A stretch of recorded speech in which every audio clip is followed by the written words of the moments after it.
Full disclosure, in this video, we're going to pick on gold a bit in favor of silver. We'll talk about it as I explain why silver is better than gold. Let's explore.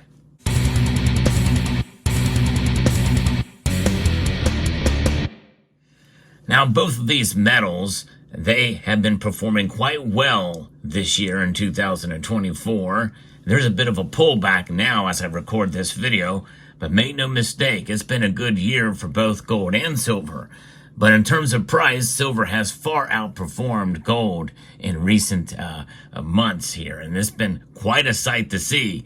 That explains its potential because it could happen again, even with this latest pullback.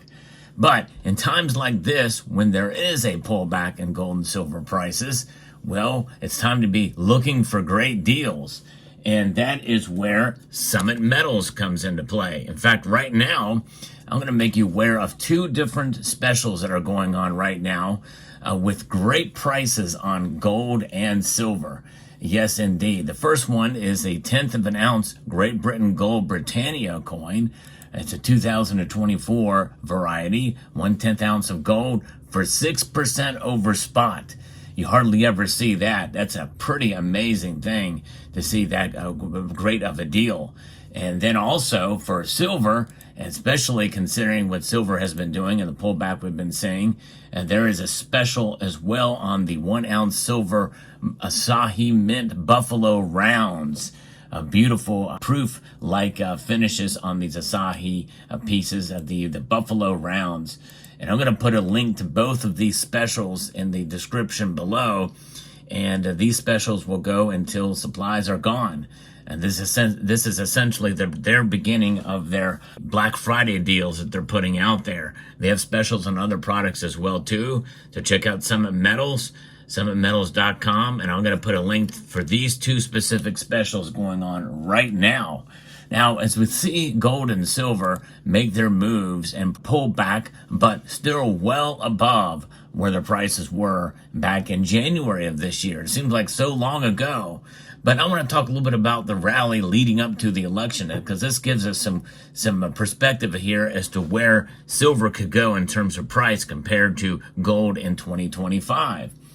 Gold has grabbed the headlines, but silver has quietly soared 42.4% in 2024 during the rally this year. And a lot of that is because of green tech driving demand and supply shortages that are looming. And analysts, they see about $40 silver coming in 2025. And this is a piece by Aaron Tal that describes a little bit what's going on with recent data from the World Gold Council that reveals that silver has emerged as the top performer in the precious metals sector, achieving an impressive 42.4% gain and surpassing its more prestigious counterpart, gold. This is why we are picking on it. By the way, a member of this community suggested, for good contrast, to pull out the 24-karat gold Monet guitar pick that I have shown in a prior video about this piece. So I thought I'd show this there, but we do like to look at coins too as well. So we're going to pull out a gold buffalo and a silver eagle as well. They're going to help contrast these metals here between silver and gold. As you know, I'm a fan of gold as well too, but let's not fool ourselves. Silver has outperformed gold this year. So we'll see what happens next year and towards the end of this year as we continue to make sense of what's happening here. Silver made that big gain, and a lot of this is because the fundamentals of other commodities as well too. Silver and copper fundamentals become increasingly driven by the demand for electrification and energy transition. We are seeing increased correlating patterns between silver and copper, and I've been noting that for quite a long time, for well over a year on this channel, if not longer, that we should be checking other commodities like copper to see how they react and with each other in terms of price performance. It has been quite something to see. This is according to Sprott, a leading Canadian precious metals investor, highlighting the metal's dual role as both an industrial commodity and a store of value.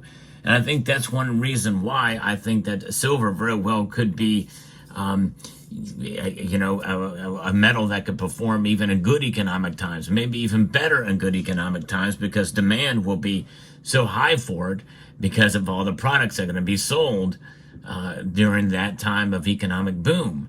So watch out for silver in 2025. And silver also tends to perform even during times of economic hardship. And I think, in a sense, that's part of what we have been seeing this year. The metal's impressive performance can be attributed to a perfect storm of factors: increasing industrial applications, particularly in renewable energy technologies, combined with a traditional safe haven demand. Ron O'Connell, head of market analyst at EMEA Asia and StoneX, provides a bullish outlook, stating that silver supply will move into a deficit, if it's not there already, possibly before the end of this year. Of course, there's not that much time left in this year, but unlike gold, which primarily serves as a store of value, silver's industrial applications account for over 70% of demand. And I think it's growing, considering that there's not nearly as many people buying the physical form, which is why some of the deals are out there for physical silver bullion, as I have noted earlier in the video here. The metal's critical role in manufacturing solar panels and other green technologies has positioned it uniquely at the intersection of industrial necessity and precious metal investment. In other words, silver is going to perform well on both sides of market and economic conditions.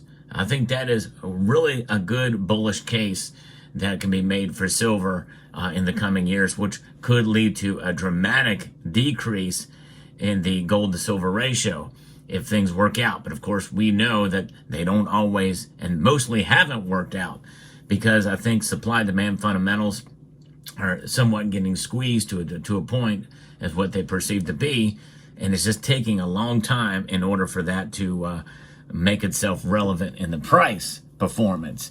So I think we're going to still see some periods of frustration, but we can celebrate, even with these latest pullbacks, that silver has really outperformed gold this year. Now, we know that as we see these kinds of activities occur with the market conditions heading into 2025, it seems like, based off of what I've been saying, there's no downside to having silver compared to gold. Gold, in a sense, very well could be overperforming right now. And that means that it could consolidate into a more realistic level. It's broken all-time highs in terms of nominal dollars this year multiple times, and that likely will probably peak at some point if it hasn't already done so. Some folks feel like that peak is somewhere around $3,000 an ounce. That could still happen, and I think silver's going to ride that wave as well if it does go up. But even if gold's price consolidates, silver likely can continue to climb, especially as demand fundamentals continue to oppress supply and overtake supply. Even the most stringent and conservative analysts out there feel that if we're not in a surplus or in a deficit yet for silver, that likely will be coming, and will be coming very soon, likely in 2025. That means that the market has no choice but to recognize that, and silver's price will likely go up. But again, the silver market, with over 10,000 use cases for the metal, it just depends on which part of that supply chain that involves those 10,000 uses is affected, and how much will that affect the markets. It's very complex. I think in many ways, the silver market, even though it's tiny, much tinier in terms of market cap than gold, is a more complex and hard to pin down market.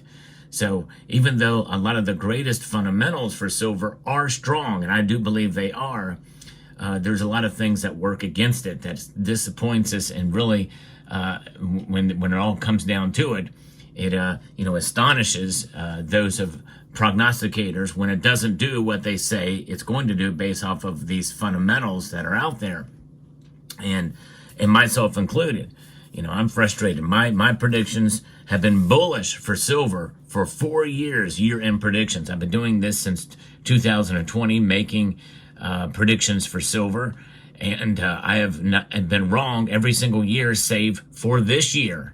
This year was the first year that I was right, and it far surpassed my original prediction of $28 an ounce. And now I've revised that prediction to $35 an ounce by the end of the year. And we came within 9 cents of that very recently. It got up to $34.91 per ounce. I still am bullish for silver into 2025. And I really do believe that it's going to outperform gold in 2025. But could I be wrong? Yes. But this is kind of a precursor to a prediction video for next year, and we'll see. And again, not to pick on gold too much, because I do have gold and I believe in it, and I think it is a more stable store of value than silver. And that's been proven time and time again, mainly because it is treasured. And likely central banks are not going to be selling off their gold in 2025. And that means that gold's price will only consolidate so much and go down so much in price, I feel. So I still believe in the metal and will continue to accumulate it.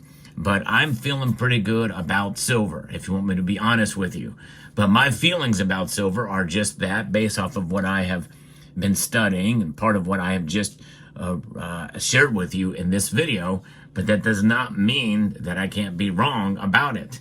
And even if I am wrong about where silver's price is going to go, I believe it's a good idea for us to have silver in our portfolio through the times of increases and decreases in price, because there's more to silver than just its price.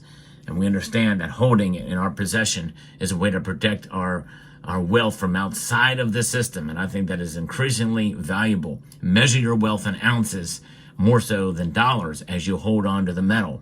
Price is important, but value is even more so, especially when you hold it during these times of uncertainty that we're going to likely hit in 2025. We'll see how it all plays out. Nonetheless, I believe in both metals, but I believe that silver, in a way, is a little bit better than gold. At least that's been proven so far this year in terms of price. I'd like to extend a multitude of gratitude to you all for taking the time to watch, and to encourage you to please rate, share, comment, and subscribe.